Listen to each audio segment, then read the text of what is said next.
When moving to a new computer, you want to keep all your settings and your preferences.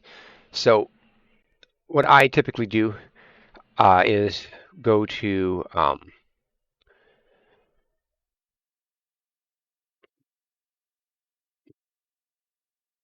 this PC, user, your default user, app data.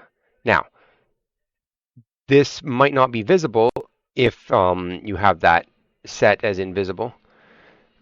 But if you go to view hidden items, show them, lots of times it's not shown, but you need to make sure it is shown to see it. Otherwise, you can just type the name in place and you're good to go.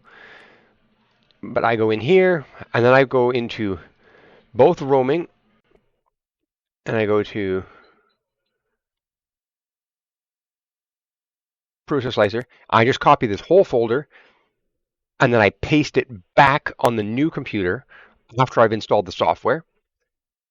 And then not sure which one is actually the most necessary, but I also go in here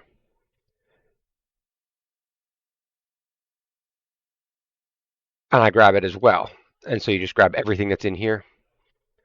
And I found that if you grab both of those from both places and you put them in both spots on the new machine, then it seems to remember all of this. And so that's how I do that, so I don't forget all my settings.